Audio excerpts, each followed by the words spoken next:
Já lemos na leitura introdutória que se encontra no Evangelho de São Marcos.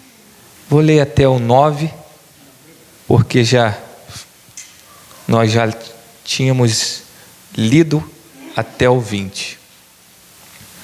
Evangelho de Marcos, capítulo 5. Todos conseguiram encontrar? E chegaram a outra margem do mar, a província dos Gadarenos. E saindo ele do barco, lhe saiu ao encontro dos sepulcros um homem com espírito imundo, o qual tinha sua morada nos sepulcros, e nem ainda com cadeias o podia alguém prender, porque tendo sido muitas vezes preso por grilhões e cadeias, as cadeias foram por ele feitas em pedaços, e os grilhões em migalhas, e ninguém o podia amansar. E andava sempre de dia e de noite, clamando pelos montes e pelos sepulcros, e ferindo-se com pedras. E quando viu Jesus ao longe, correu e adorou. E clamando com grande voz, disse: Que tenho contigo, Jesus, Filho do Deus Altíssimo? Conjuro-te por Deus que não me atormentes. Porque ele dizia: Sai deste homem, espírito imundo. E perguntou-lhe: Qual é o teu nome? E ele lhe respondeu, dizendo: Legião é o meu nome, porque somos muitos. Tome seu assento em nome de Jesus.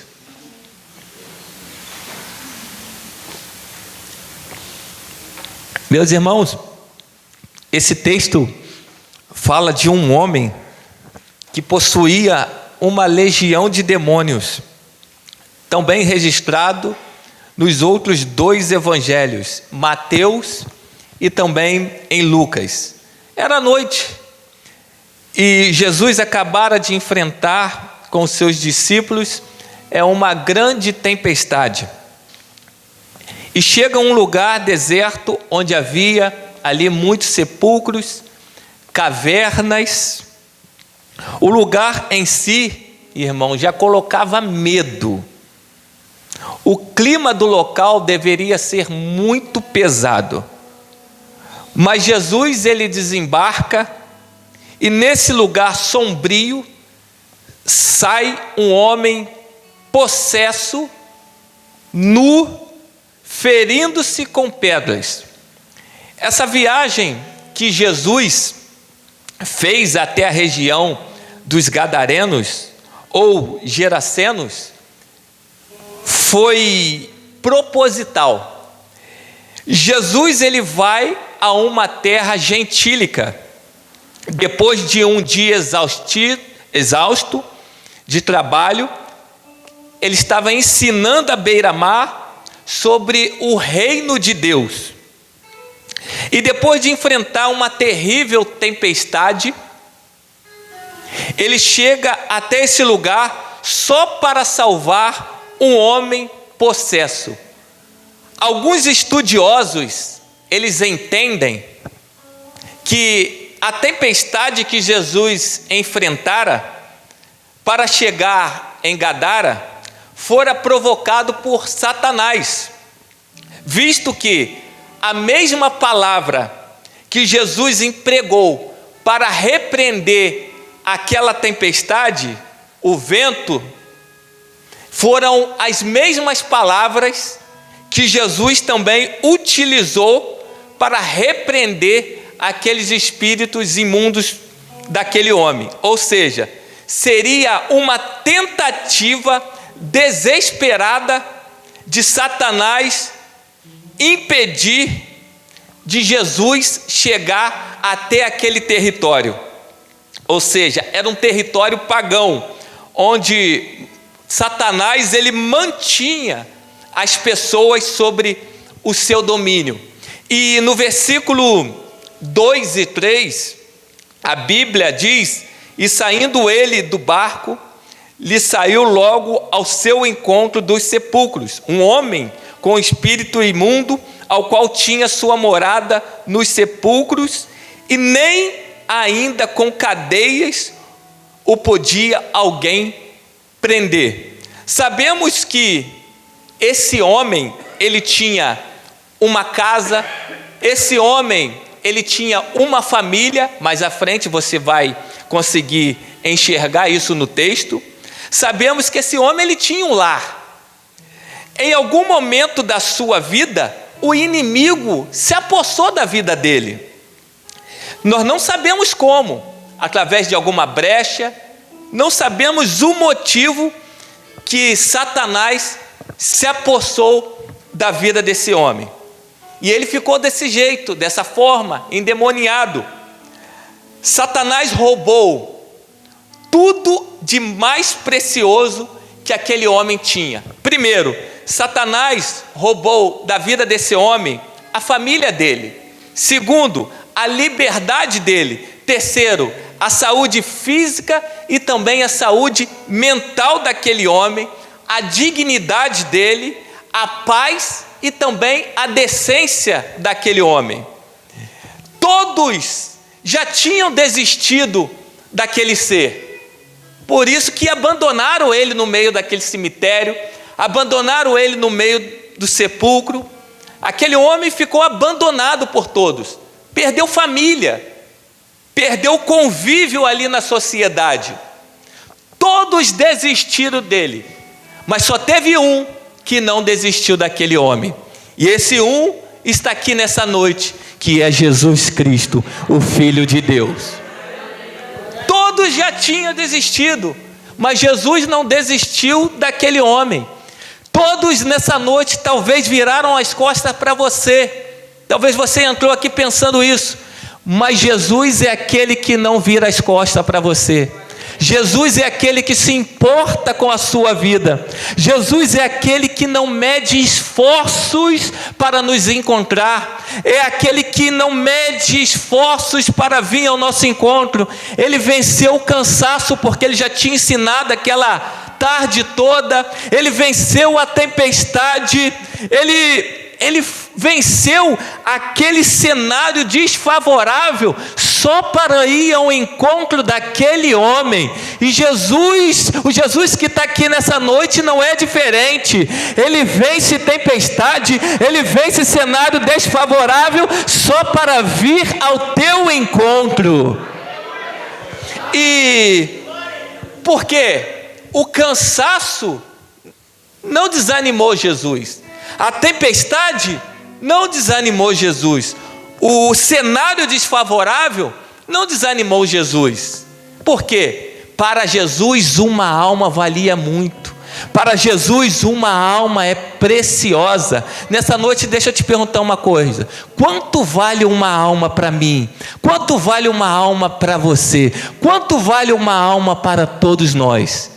Porque para Jesus valia a pena vencer o cansaço, valia a pena enfrentar a tempestade, valia a pena enfrentar aquele cenário, enfrentar demônios, valia a pena só por causa de uma alma.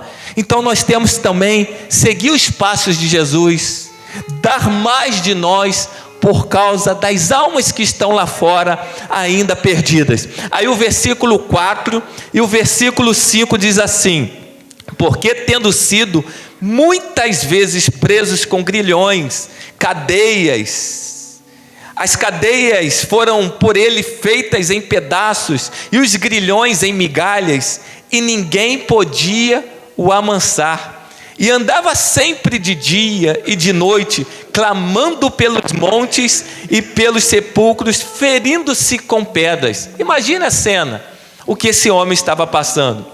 O que são cadeias e o que são grilhões na Bíblia? Refere-se principalmente a instrumentos físicos de prisão, como correntes, algemas ou ferros, usados para conter um prisioneiro. Isso que são grilhões. Só que uma pessoa possessa manifesta uma força sobrenatural. Então, todas as tentativas de prendê-lo foram frustradas, e a melhor decisão era desistir, deixar para lá e abandonar aquele homem. Todas as tentativas humanas foram frustradas. Só que quando todos os recursos da terra se acabam, quando todas as tentativas humanas se frustram, Jesus é aquele que entra em nosso cenário caótico, nos dá uma nova vida, nos traz de volta a esperança e reescreve novamente uma nova história na nossa vida. Esse é o nosso Jesus esse é o Jesus que nós servimos. E o versículo 6, versículo 9, a Bíblia diz, ao versículo 9, a Bíblia diz assim: e quando viu Jesus ao longe, correu e o adorou, e clamando com grande voz, disse: que tenho contigo, Jesus, filho do Deus altivo? Conjuro-te por Deus que não me atormente, porque ele dizia: sai deste homem, espírito imundo. E perguntou-lhe Jesus: qual é o teu nome? E ele respondeu dizendo: Legião é meu nome, porque somos muitos. Meu irmão, havia dentro desse homem possesso uma legião de demônios. Legião, naquela época, era uma corporação de equivalente a 6.000 soldados romanos. Nada infundia tanto medo e terror quanto uma legião romana. A legião romana, ela era composta de infantaria, cavalaria, havia flecheiros, estrategistas, combatentes, incendiários, e também aqueles que lutavam com espadas. Era um exército poderoso. E por onde a legião desse exército passava, deixava um rastro de destruição e morte.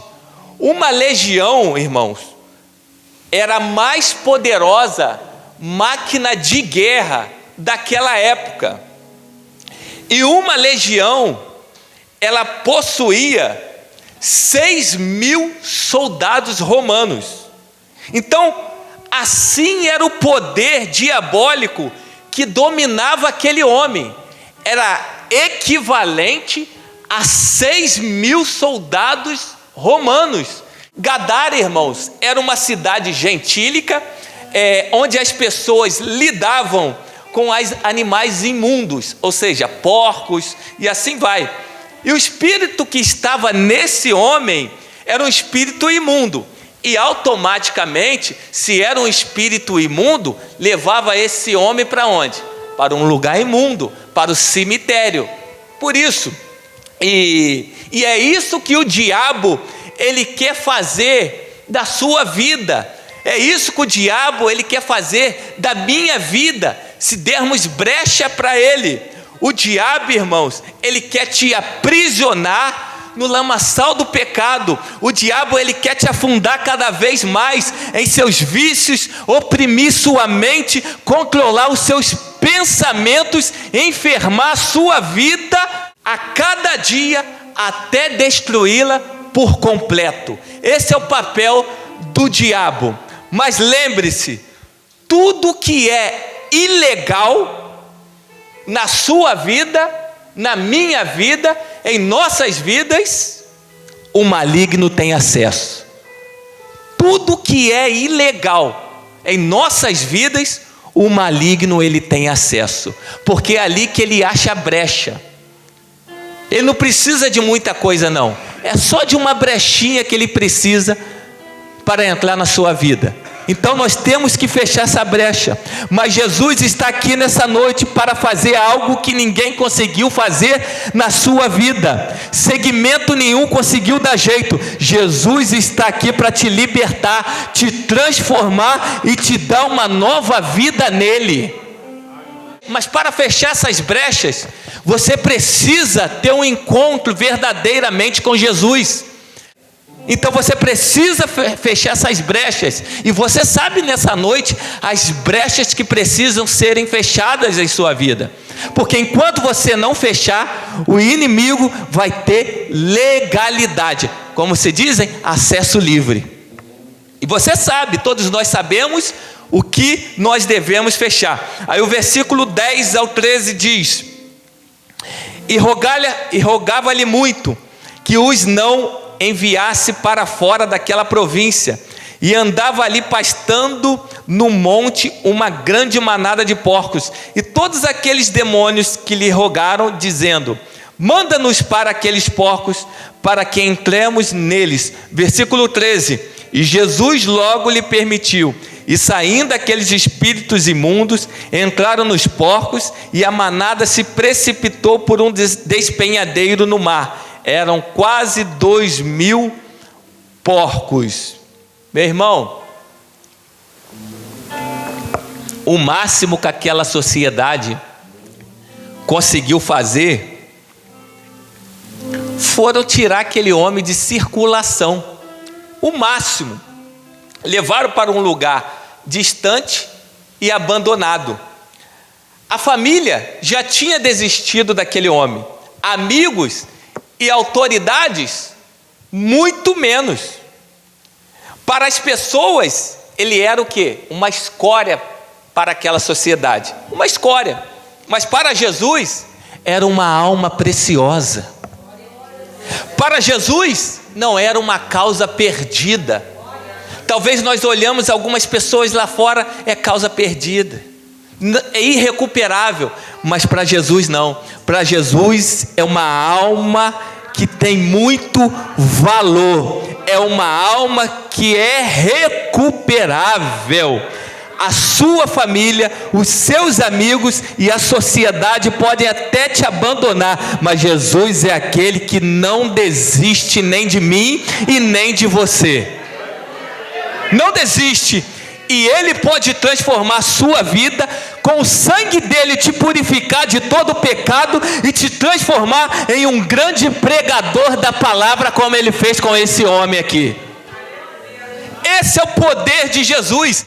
A Bíblia diz em Salmos de número 113, versos 7 e 8, Ele levanta do pó o necessitado, ergue do lixo o pobre, para fazê-lo assentar juntamente com os príncipes. É isso que Jesus faz na nossa vida. Sabe o que isso significa, igreja?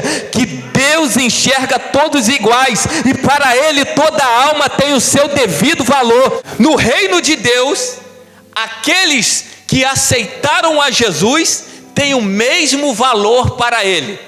Se o prefeito aceitar Jesus, na igreja ele é servo. Se o presidente aceitar Jesus, na igreja ele é servo. Se o magnata aceitar Jesus, na igreja ele é servo. Aqui os obreiros são servos, o juiz é servo, porque Jesus coloca todos no mesmo patamar. Todos. Para Jesus, todos são importantes. Aí o versículo 14 e 15. E os que apacentavam os porcos fugiram e anunciaram na sociedade e nos campos. E saíram muitos a ver que era aquilo que tinha acontecido. E foram ter com Jesus e viram o endemoniado, o que tivera legião, assentado, vestido e em perfeito juízo, e temeram. O máximo, como eu já falei aqui, que aquela sociedade ela conseguiu fazer, ou elas podem fazer com pessoas problemáticas, é isolá-las, jogá-las numa prisão. E nem sempre prisão resolve. Prisão piora mais ainda a situação das pessoas, muitas vezes. Então o melhor remédio que aquele povo daquela terra conseguiu achar para esse endemoniado foi colocar o quê? Esse homem preso, tentar prendê-lo e colocar num lugar isolado. Lá ele não vai dar trabalho para ninguém.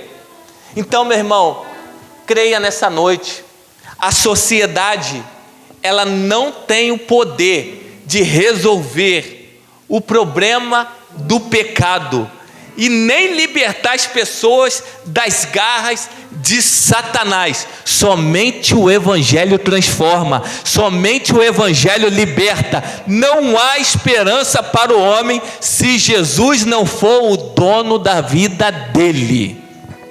Não há. Não há. Aí o 16 e 17, no versículo, se você estiver me acompanhando, diz assim: e os que aquilo tinham visto, contaram-lhes o que acontecera ao endemoniado acerca dos porcos, e começaram a rogar-lhe que saísse do seu território. Irmãos, Jesus, ele libertou esse homem. Jesus, ele resolveu o problema daquela cidade, porque aquele homem, ele andava nu, ele subia para os montes, ficava gritando, ele bagunçava tudo aquilo, dava trabalho para as autoridades, que tinha que sempre ir lá prendendo, mas não conseguia. Então, nesse versículo, ao invés daqueles homens que criavam porcos agradecerem Jesus, sabe o que fizeram? Falar para Jesus se retirar da cidade. Se retire da cidade que você está atrapalhando a nossa criação. Ou seja, porque os porcos se precipitaram quando aqueles espíritos imundos entraram dentro deles. Então eles expulsaram Jesus. Olha só a mente das pessoas, a mente deles. Então os homens daquela região, eles deram mais valor para os porcos do que para aquele homem que foi liberto e o que Jesus tinha feito na vida dele. Deram mais valor, valorizaram mais os porcos. E hoje em dia não é diferente. Quantas pessoas estão com as vidas destruídas, arruinadas e não dão chance de serem mudadas? Quantas pessoas estão assim? Por quê? Acostumaram com a situação. Aqueles homens já tinham acostumado com aquele homem correr nu pela cidade, trazer transtorno para aquela cidade, bagunçar aquela cidade. Eles já tinham acostumado com a situação. E quantas pessoas hoje em dia estão com a vida destruída pelo pecado, estão com a vida destruída por Satanás. O marido chega do bar, entra dentro de casa, bate na esposa, quebra tudo dentro do lar, mas ela não toma uma decisão na vida dela. Por quê? Acostumou também com a situação. Os filhos estão nas drogas, na prostituição, na criminalidade, no tráfico, mas não tomam uma atitude de vir para a igreja, aceitar Cristo como seu único e suficiente Salvador. Por quê? Continuam vivendo numa vida assim, escravizada pelo pecado, sem paz. Por quê? Acostumaram com a situação, acostumaram a sofrerem. E esse povo aqui, eles já estavam acostumados a ver esse homem bagunçando a cidade, presos nas garras de Satanás. Aí o versículo 18 diz assim: e entrando ele no barco, rogava-lhe o que fora endemoniado, não é mais, que o deixasse estar com ele. Ele quem? Jesus. Eu acho isso lindo, porque quando aquele homem foi liberto, ele queria acompanhar Jesus. Eu quero ir contigo, porque o Senhor mudou a minha vida. Aí eu acho interessante e eu aprendo uma coisa muito valiosa: quem realmente foi liberto, transformado, salvo e teve um encontro com Jesus, gosta de andar na presença dele, gosta de seguir os passos dele e é obediente à sua palavra. O povo fez um pedido para Jesus: não fique mais aqui. E ele atendeu o pedido. Ele entrou no barco, saiu daquela cidade. E tem muita gente que prefere os porcos, como o povo dessa cidade, do que a presença de Deus. Tem muitas pessoas que preferem coisas terrenas, momentâneas e passageiras que esse mundo enganoso pode oferecer do que a presença de Jesus. Aí o versículo 19 aqui no 20 eu acabo. Jesus, porém, não lhe permitiu, mas disse: vai primeiro para a tua casa, para os teus, e anuncia-lhes quão grandes coisas o Senhor te fez e como teve misericórdia de ti. Então Jesus, ele revela a ele que o testemunho primeiramente começava na sua própria casa. Primeiro você volta na tua casa e conta lá as maravilhas que eu fiz na tua vida. Então primeiro, o testemunho começa na nossa casa, para depois sairmos. Nosso primeiro campo missionário, irmãos, precisa ser o nosso lar. A sua família precisa ver transformação, a transformação que Deus operou na sua vida. Primeiramente a sua família. Nós só estaremos credenciados para pregar fora se primeiramente testemunharmos para a nossa família. Só estaremos credenciados para falar do amor de Cristo lá fora se primeiramente tivermos bom testemunho na nossa família. O 20 aqui eu termino. E olha só como é que ele obedeceu. E ele foi e começou a anunciar em Decápolis, onde tinha 10 cidades, quão grandes coisas Jesus lhe fizera, e todos se maravilhavam. Me permita conjecturar, esse homem, ele tinha uma família. Eu não sei se tinha esposa, eu não sei se tinha filhos, eu não sei. Parece que está vindo na minha mente, depois que Jesus transformou aquele homem voltando primeiramente para a tua casa, batendo na porta da tua casa, o seu filho vindo à porta, olhando assim, e ele gritando à sua mãe: mamãe, mamãe, o papai chegou em casa. Talvez a mãe desse menino falou assim: olha, não abra a porta, pelo amor de Deus, não abra. Aí talvez o filho testemunhando para a mãe dele, dizendo: não, mãe, ele está diferente, ele está mudado, com a fisionomia diferente, ele está diferente, alguma coisa aconteceu na vida dele. Eu vejo aquele homem entrando dentro da tua casa, testemunhando as maravilhas que Deus operou na vida dele, e ele falando assim para a família dele: olha o que Jesus fez na minha vida, Jesus me transformou, Jesus me libertou, eu tive verdadeiro encontro com um homem que mudou a minha história, que mudou a minha vida, e ele pode mudar de vocês também. Depois que ele deu aquele testemunho para a família dele, parece que eu estou enxergando aquele homem saindo por aquelas 10 cidades, testemunhando, porque ele não teve discipulado, ele teve que viver naquele momento pelo testemunho dele, ele saindo por aquela cidade dizendo assim: olha, eu conheci um homem que mudou a minha história, eu conheci um homem que mudou a minha vida, eu conheci um homem que trouxe paz, esperança, decência para a minha vida novamente. E o que é que ele fez na tua vida? Eu era aquele homem que andava nu pela rua, que andava se machucando com pedras, que andava pelos sepulcros, que andava por aí bagunçando essa cidade, quebrando as cadeias, quebrando as correntes, mas eu tive um encontro com Jesus. Verdadeiramente ele me libertou, verdadeiramente ele me trouxe de volta a paz que eu nunca tive, verdadeiramente ele me trouxe de volta a esperança. Eu posso enxergar aquele homem comentando naquela cidade o que Jesus fez na vida dele. Jesus entrou na minha vida, me libertou, me transformou, me salvou, me devolveu a minha família, o bem mais precioso. Ele me devolveu a minha liberdade, a saúde física, a saúde mental, a minha dignidade, a paz e a decência, e ainda por cima me fez um missionário para servir de testemunho para muitas vidas.